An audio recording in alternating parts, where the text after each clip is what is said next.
한 주간도 여러분 많이 수고하셨습니다. 이 시간 하나님의 말씀 가운데 여러분 가운데 크신 은혜와 평강이 있기를 주님 이름으로 축복합니다. 이 시간을 여러분 얼마나 간절히 소망하며 또 기다리셨습니까? 저는 일주일 동안 일주일 중에 주일이 제일 좋은 것 같아요. 왜냐하면 여러분과 제가 만날 때에 평상시 같은 경우는 이렇게도 만나고 저렇게도 만나고 이렇게도 이야기하고 저렇게 이야기하지만 주일날은 저와 여러분들이 하나님 말씀으로 만날 수 있고 또 하나님 말씀 가운데 여러분께 쏟아주시는 그 은혜가 함께 하기 때문에 저는 이 시간이 너무나 기다려지고 또 너무나 소망했는데 과연 여러분들은 어떠하십니까? 기다리셨습니까? 벌써 주일입니까? 벌써 주일이 되셨습니까? 이런 주일이 되셨습니까? 교회 오실 때에 하나님 전에 오실 때에 하나님의 그 말씀을 기다리며 사모하며 하나님께서 오늘도 나에게 어떤 은혜를 주실까 그 기대를 하며 오셨습니까? 아니면 일어나라 가자 오지 마라 가야 된다 이런 마음으로 오셨습니까? 여러분 가운데 혹 그런 마음이 한 분이라도 있으셨다면 그 마음이 변화되고 오늘 이 시간 하나님께서 쏘아주시는 그 은혜가 저뿐만 아니라 여러분 가운데 넘쳐날 수 있기를 간절히 소망합니다. 아멘. 저는 일주일 동안 믿음이라는 것에 대해서 많이 한번 생각해 보았습니다. 믿음. 분명히 우리가 이 자리에 앉아있는 이유도 예수 그리스도를 향한 그 믿음 때문에 우리가 앉아있을 것입니다.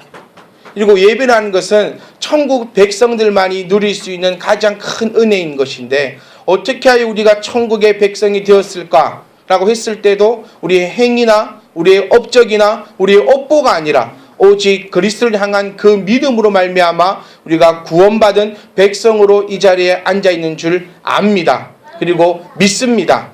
여러분 하나님 우리에게 이렇게 말씀하십니다. 사람이 마음으로 믿어 의에 이르고 입으로 시인하여 구원을 얻었다라고 말씀하고 있는데 과연 우리가 이 마음으로 믿고 있는 것이 과연 무엇일까? 저는 이 한 주 동안 이 말씀을 참 많이 묵상해 봤습니다. 그리고 믿습니다. 다 예수를 믿습니다. 어떤 사람은 교회는 안 다니지만 예수 믿는 사람들 많이 있더라고요. 나는 교회는 안 가는데 나는 하나님을 믿는다. 나는 교회는 안 가는데 예수님을 믿는다. 나는 이런데 믿는다라고 고백하는 사람들이 상당히 많이 있습니다. 여러분들도 믿습니다. 뭔 줄 모르겠으나 뭔가를 믿고 있다는 거예요. 근데 하나님 말씀하시기는 두 가지가 있습니다. 마음으로 믿어야 하고 입으로 시인해야 된다. 과연 내가 마음으로 믿고 있는가? 아니면 마음은 믿지 않은 채 혹 입으로만 시인하고 있는 건 아닌가? 입으로만 시인해서도 안 됩니다. 마음으로만 믿어서도 안 됩니다. 마음으로 믿어 입으로 시인해야 된다는 거예요. 영육 간의 강건함, 영육 간의 이 밸런스를 잘 맞춰야 된다라고 제가 60번 말씀을 드립니다. 오늘 우리가 이 과연 마음으로 믿는 것이 무엇인가? 또 이 말씀 가운데 내가 지금 마음으로 믿고 있는가? 내가 제대로 믿고 있는 것인가? 한번 점검해 보시고 여러분 마음 가운데 찔림이 있으시기를 간절히 소망합니다. 그리고 내가 잘못되어 있다면 여러분 바꾸면 복인 줄 믿습니다. 잘하고 있다면 그 길을 더욱더 든든히 세워져 나가서 우리가 믿음 가운데 승리하는 삶을 살아갈 수 있기를 간절히 소망합니다. 여러분 믿는다는 건 과연 무엇일까요? 저는 이렇게 한번 생각해 보았습니다. 믿는다는 것은 언제나 함께 하는 것이 믿는 것입니다. 예수님과 하나님과 말씀과 교회와 내 신앙생활과 이 모든 것들이 언제나 함께하는 삶이야말로 믿는 삶이라는 것입니다. 제가 어금니가 계속 아팠습니다. 다들 아시겠지만 저는 치과를 가본 적이 없어요. 태어나서 치과를 가본 적이 없습니다. 저희 부모님께 참 좋은 치아를 물려받아가지고 젓가락을 씹으면 젓가락이 부러졌지 이빨은 부러지지 않는 그런 튼튼한 이빨을 가지고 있었는데 한 1년 전부터 이쪽 어금니가 아팠습니다. 그래서 아는 사람 치과를 갔더니 스케일링을 하면 된다 해서 스케일링을 했는데 계속 아파요. 뭐 극심한 고통은 아닌데 계속 아픕니다. 그래서 한 집사님하고 얘기를 하다가 집사님이 치아 보험을 들어야 된다. 나도 치아 보험을 들었다. 내 이빨도 얼마나 튼튼한 줄 알지? 호두를 입어서 이빨을 깨먹는데 나이가 좀 되니까 이제 안 되더라. 치과 보험을 들어야 된다. 그래서 10,000원짜리 치과 보험도 들어놨습니다. 그래서 3개월 있으면 90일 지나야 그게 효력이 발생한다는 게 바로 이번 달입니다. 9월 달입니다. 치아가 계속 아픈 거예요. 이게 애매하게 아파요. 가만히 있으면 안 아픈데 음식을 먹거나 찬 것을 먹거나 무엇을 먹으면 찌릿하게 아프고 이빨을 살 데이면 이빨이 찌릿하게 아파요. 그래서 몇몇 분들에게 말씀을 드렸어요. 그랬더니 우리 교회에 있는 치위 생사는 목사님 큰일 났습니다. 이제 그거는 신경치료 들어가면 이빨을 다 파내고 이제 그 큰일 났다고 이제 목사님 큰일 났다고 그 얘기를 하고 있는데 얼마 전에 신경치료를 한 집사님이 목사님 진짜 아프다고 이게 보통 아픈 게 아니고 마취할 때부터 아프고 저렇게 아프고 너무너무 무서웠어요. 땀이 날 정도입니다. 저희 아내는 얘기합니다. 저희 아내는 이빨이 별로 안 좋거든요. 많이 했습니다. 거의 치과에 거의 그 도사 수준이죠. 딱 가면 딱 벌리고 막 쫙쫙쫙 거의 마취도 안 하고 하는 수준인데 얘기를 하니까 빨리 가봐라. 큰일 났다. 다 판다. 잘못하면 뺄 수도 있다는 거예요. 심하면 뺀다. 빨리 가봐라. 너무너무 무서웠어요. 그러니까 치과를 갔습니다. 엊그저께 갔어요. 보면서 전화하니까 90일 됐기 때문에 된다는 거예요. 가오라는 겁니다. 갔어요. 입을 벌렸습니다. 천을 씌우더라고 입에. 내 눈이라도 보여주면 덜 두려울 건데 눈까지 다 막아놓고 도대체 내 입에서 무슨 일이 벌어지고 있는지 알 수 없는 채 계속해서 합니다. 입을 사진도 찍더라고요. DSLR 가져가지고 사진도 찍고 엑스레이 찍고 온갖 걸 다 했습니다. 결론은 뭔지 아십니까? 안 썩었습니다. 신경치료 안 해도 된다고. 신경치료 안 해도 됩니다. 어떤 일이 벌어졌냐면 잇몸과 치아에 있는 그 이가 눈에 보이지 않을 만큼 조금이 띄어져 나갔다는 거예요. 그래서 면유키어 같은 거를 발라줄 테니까 익으면 된다. 바르는 순간 안 아파요. 근데 치과에서 저에게 뭐라고 얘기하냐면 근데 제가 물었습니다. 잇몸이 별로 안 좋대요. 아니 왜 잇몸이 안 좋습니까? 저 아무 일도 안 하는 사람인데요. 잇몸 가지고 사는 사람이 아닌데 왜 잇몸이 안 좋다고 그러고 왜 이빨이 아프다고 그러고 왜 그럽니까? 그랬더니 그분이 하시는 말씀이 양치가 잘 안 되고 있어요. 양치가 잘 안 되고 있으니 양치를 조금 하시면 충치가 지금 몇 개 있는데 그게 지금 양치만 이제 좀 잘 하시면 이제 안 해도 되겠습니다. 아 그렇습니까? 그래서 집에 왔어요. 그래서 저희 와이프에게 얘기했습니다. 이런 상황이 됐는데 양치를 좀 잘 안 되고 있대. 그러니까 얼굴이 갑자기 색이 변하면서 저에게 하는 얘기가 이겁니다. 근데 목사님이 이렇게 이름을 불러주면 내가 아내니까 내가 내 남편인 거를 그 병원이 아나요? 그게 저는 아무 생각 없이 그거는 모르겠는데 나 병원 어떻게 왔냐 물어서 이 아름이 추천했다고 적었는데 이러니까 갑자기 얼굴이 울긋불긋해지면서 왜 내 이름을 얘기하냐고 창피하다는 거예요. 내가 그 병원 다녀야 되는데 내 남편이 양치질이 제대로 안 돼가지고 이빨이 이러니까 창피하다고 얼굴이 굳어집니다. 이 얘기를 이제 또 이따가 이제 우리 집사님한테 가서 얘기를 했어요. 그 집사님은 저에게 이런 말씀하십니다. 원래 치과 가면 양치 잘 안 된다고 이야기한다고 신경 쓰지 말라는 거예요. 똑같은 이야기인데 한쪽 편은 내가 창피하다는 거예요. 창피해서 나는 이제 얼굴을 못 들고 다닌다. 그 병은 이제 어떻게 가냐? 왜 내 이름 얘기하느냐? 왜 내가 네 마누라는 걸 알게 되도록 그렇게 하느냐? 한쪽은 원래 치과 가면 그러니까 걱정 안 하셔도 되고 신경 안 써도 된다는 거예요. 이 얘기를 들으면서 저는 이렇게 생각해 보았습니다. 내가 예수님, 내가 하나님, 내가 말씀을 생각할 때에 혹은 내가 교회를 생각할 때에 내가 목사님을 생각할 때에 나의 이해관계에 따라서 좋아졌다가 창피해지거나 그렇지 않을까? 여러분은 과연 어떠합니까? 저는 제 아내가 제 말을 가장 잘 들었을 때가 언제냐고 얘기한다면 결혼하고 신혼여행 갈 때입니다. 이 친구는 신혼여행 갈 때 해외여행을 처음 해보았습니다. 외국에 처음 나가봤다는 거예요. 정말 말 잘 들었습니다. 쫄쫄쫄 따라다니고 제가 좀 나쁜 말 해도 인상 하나 안 쓰고 놔두고 갈까 싶어가지고 말 안 듣면 놔두고 간다 이러면 쫄쫄쫄 따라다니고 정말 말 잘 들었다. 그때는 분명히 와 우리 남편 최고다.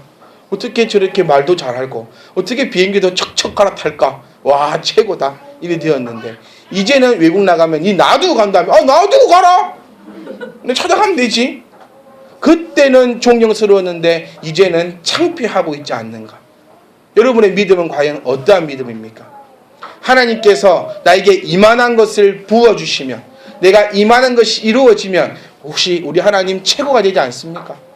그러다가 하나님이 조금 내 생각과 다르게 나오시면 우리 하나님 우되지는 않습니까?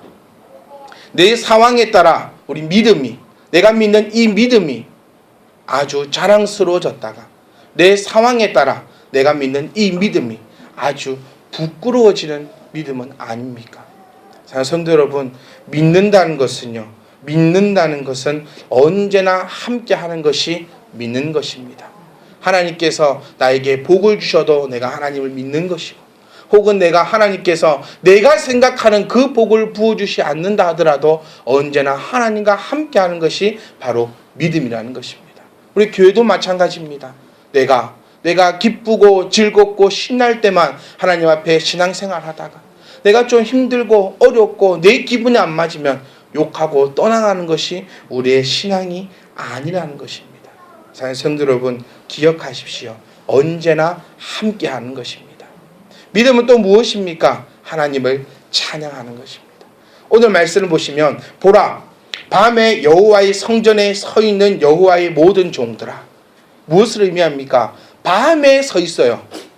쉽게 말씀드리면 밤에 여호와의 성전에 서 있는 자들, 그러면 보통 성도는 아니다 그 말이죠. 주일날 11시에 앉아있는 주의 종들아가 아니라 밤에 여호와의 성전에 서 있는 여호와의 모든 종들아.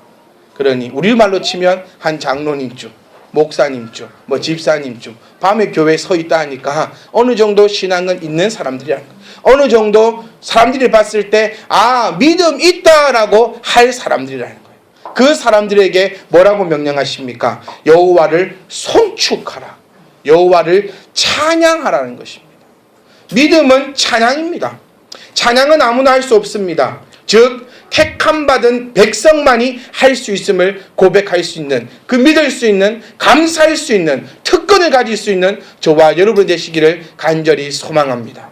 오늘 여기 계신 분들 혹시 스님 계십니까? 스님 한번 손 들어 보십시오.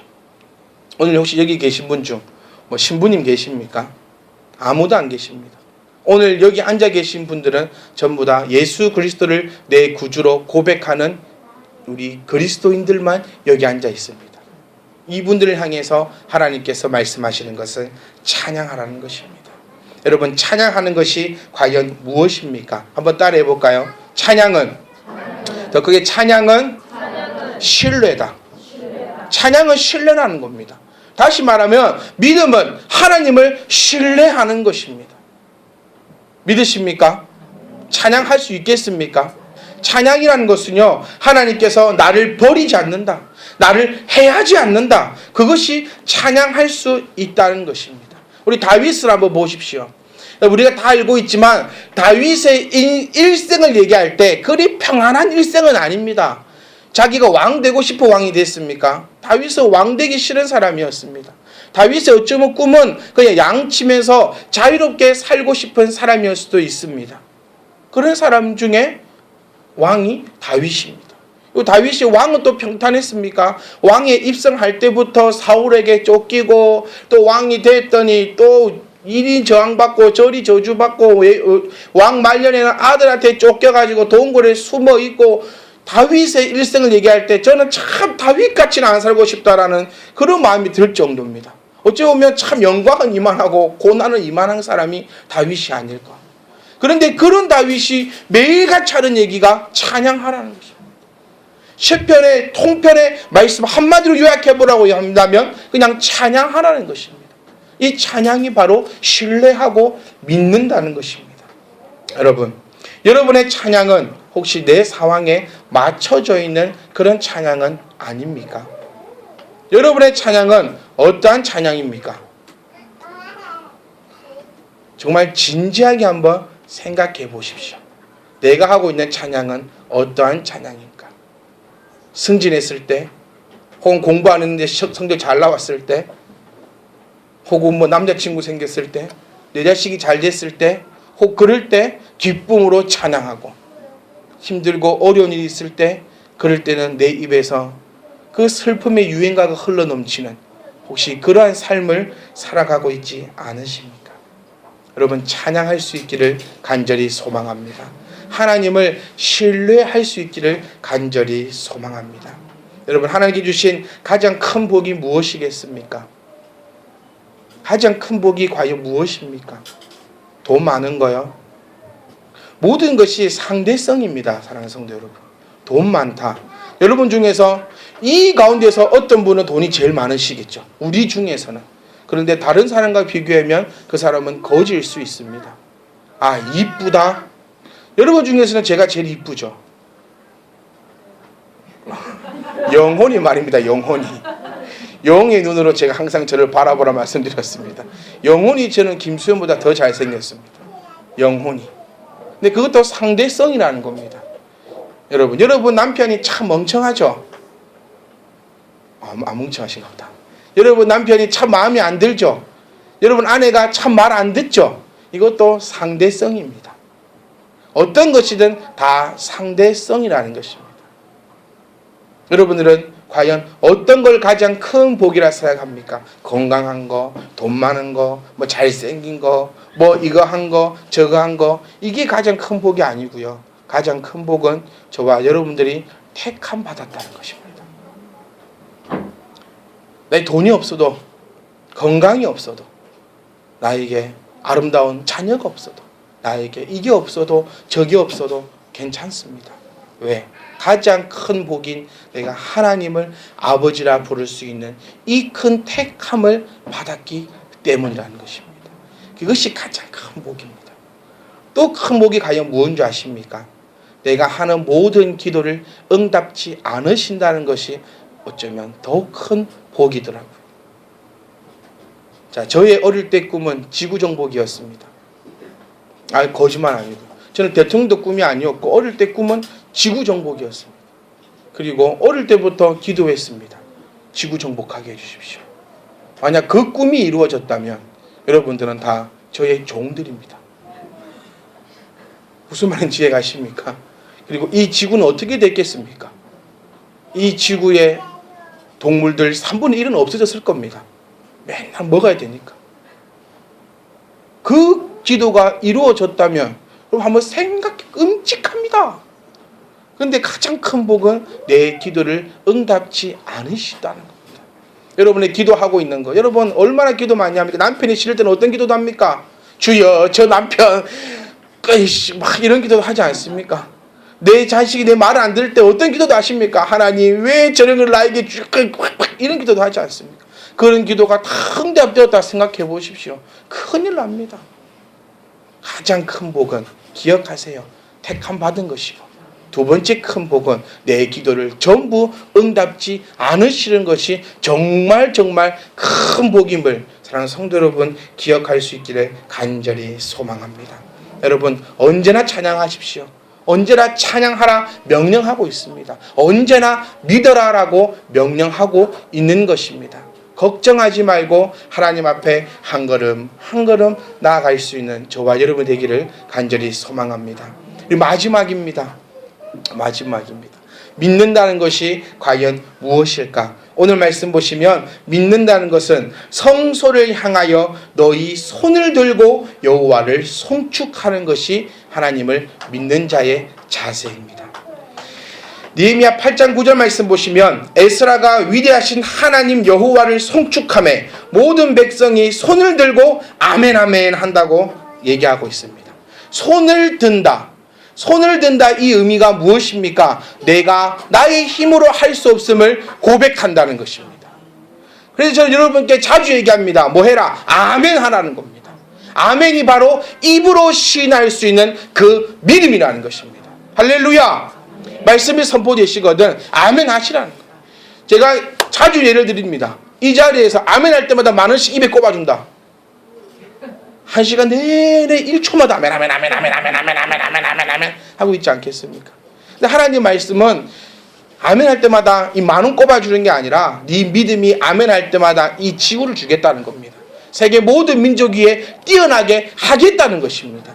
그 말씀 믿으시면 말씀 가운데 두 손 들고 아멘할 수 있기를 간절히 소망합니다.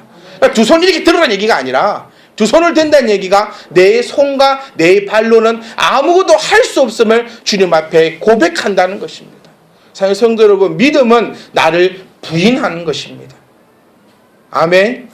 믿음은 짜잘시리 뭐 어쩌저쩌고 하고 막 주여 믿습니다 막 이러면서 땅끝까지 복음 전하러 가시면 안 됩니다. 땅끝까지 복음을 전하는 사람들이 전하는 겁니다. 여러분들의 해야 할 일은 가정에서 주신 것에서 열심히 노력을 다하는 것이 여러분들이 땅끝까지 복음을 증거하는 바로 그 이름을 기억하시고 내가 할 수 없음을 인정하며 나아갈 수 있기를 간절히 소망합니다. 전쟁은 나에게 속한 것이 아닙니다. 사무엘상 17장 47절 말씀 보시면 여호와의 구원하심이 칼과 창에 있지 아니함을 이 무리에게 알게 하리라. 전쟁은 여호와께 속한 것이라는 거예요. 전쟁은 나의 노력과 나의 힘과 나의 의와 나의 자랑함으로 하는 것이 아니라고 믿지 않는 사람들에게 보여주십시오. 그리고 전쟁은 하나님께 속한 것이라 여러분 고백할 수 있는 그것이 바로 믿음입니다. 사랑하는 성도 여러분, 무엇 때문에 염려합니까? 믿음 없어 염려한다는 거예요. 하나님은 오늘도 우리에게 말씀하십니다. 손 들고 나오라는 거. 손 들고 너는 찬양하면서 나오라는 겁니다. 그럼 전쟁은 하나님 손에 달렸으니 내가 그 전쟁에서 승리케 하겠다고 하나님께서 약속하시는데 왜 믿는다 하면서 걱정하냐는 거예요. 내 입은 믿는다 하면서 염려합니다. 내가 무슨 일을 하려고 합니다. 계획합니다. 기도합니다. 가정 이해 안 가는 것이 기도하면서 염려한다는 사람이에요. 그것은 믿음이 아닙니다. 내 입으로 주여 믿습니다 하는 것이 믿음이 아니라 염려하지 않는 것이 바로 믿음인 줄 바로 알 수 있기를 간절히 소망합니다. 걱정하지 마세요. 왜? 걱정해봤자 전쟁에서 못 이깁니다. 어떻게 전쟁에서 이깁니까? 여러분 가진 거 뭐 있습니까? 다윗을 보십시오. 이스라엘 백성들을 보십시오. 전쟁의 묘미, 이 사람들이 했던 그 전쟁의 묘미는요, 이길 수 없는 것에 이기니까 재밌다는 거예요. 뻔히 이길 줄 아는데 그거 하면 뭐가 재미가 있겠습니까? 이번 우리 한국 야구 다들 보셨지 않습니까? 왜 그 사람들이 그렇게 마음의 심적인 부담을 가지고 있습니까? 다들 당연히 이길 거라 생각하고 있고 무조건 이겨야 되니까 마음이 불안하고 걱정하고 스트레스가 엄청 받았다는 거예요. 그런데 우리의 전쟁은요, 이길 수 없는 것입니다. 그런데 누가? 하나님이 이기게 해 주신다는 겁니다. 이게 믿음입니다. 그래서 우리가 해야 할 일은 두 손 딱 들고 하나님께 모든 거 다 맡기고 찬양하면 됩니다. 다른 말로 하면 두 손 들고 내 염려하지 말고 내 걱정하지 말고 찬양이 뭐라 했죠? 하나님을 신뢰하는 것입니다. 신뢰하면서 나아가십시오. 여러분 무엇을 계획하고 있습니까? 무엇을 준비 중에 있습니까? 아니 새로운 것을 지금 해야 합니까? 염려하지 말라는 거예요. 왜? 전쟁은 나에게 속한 것이 아니라 하나님께서 승리하시고 하나님께 속해 있는 것이기 때문입니다. 이런 얘기가 있더라고요. 걱정하는 일 중 40%는 절대로 일어나지 않을 일이고 30%는 지나간 일이고 22%는 사소한 일이고 4%는 불가항력적 일이고 실제로 발생할 가능성이 있는 일은 4%에 불과하다. 세상 사람들도 이렇게 얘기합니다. 예수를 모르는 사람들도 이런 글을 올리고 위안을 받습니다. 저는 여러분께 이렇게 말씀드리고 싶습니다. 전쟁은 나에게 속한 것 아닙니다. 내가 아무리 해봤자 이길 수 없습니다. 말씀을 통해 기억하세요. 내가 해보려고 나가면 다 지더라고요. 내가 하겠다 칼 들고 창 들고 뛰쳐나가니까 지더라고요. 병력이 아무리 많고 병력의 차이가 아무리 커도 내가 하겠다라고 나가니까 지더라고요. 그런데 모세 보십시오. 두 손을 높이만 들고 있으니 하나님이 승리케 하시더라는 겁니다. 사랑하는 성도 여러분, 믿음이라는 것은 언제나 변하지 않는 것이 믿음입니다. 제대로 된 믿음 가지고 계십시오. 언제나 변하지 마십시오. 돈 많아도 변하지 마시고 돈 적어도 변하지 마시고 건강해도 변하지 마시고 혹 안 건강해도 변하지 마십시다. 이게 믿음입니다. 그리고 또 믿음이 무엇이라 했습니까? 찬양하는 것입니다. 신뢰하십시오. 하나님 내 아버지라 여러분 맨날 고백 안 합니까? 우리 기도할 때마다 하늘에 계신 우리 아버지요. 맨날 아버지라면서 왜 남의 아버지 만드냐는 거예요. 내 아버지입니다. 남의 아버지 만들지 마십시오. 내 아버지입니다. 내 아버지를 신뢰하십시오. 내 아버지, 내 아버지. 부족함이 없는 모든 것에 충만한 내 아버지입니다. 그 아버지를 신뢰하시면서 염려하지 말고 두 손 들고 나아가십시오. 그러면 전쟁은 하나님께 속한 것이므로 하나님께서 승리해 주실 겁니다. 그것이 믿음입니다. 이것을 바라고 나아가는 것이 믿음입니다. 사랑하는 성도 여러분, 바른 믿음 가지십시오. 믿음으로 내 마음으로 이 믿음을 더욱더 굳건히 붙잡으십시오. 여러분 잘 될 것입니다. 아니요, 잘 됩니다. 왜? 내가 믿으니까. 뭔 이유가 필요합니까? 여러분 잘 됩니다. 잘 됩니다. 왜? 믿으니까. 내가 잘 안 되면 누가 잘 되겠습니까? 믿는 내가 안 되면 잘 될 사람은 없습니다. 믿지 않는 자들에게 여러분 가서 보여주세요. 전쟁은 내가 하는 것이 아니다. 전쟁은 나의 하나님이신 여호와가 나를 통하여서 하시는 것이므로 나는 그저 내 맡은 일에 열심히 할 때 잘 됩니다.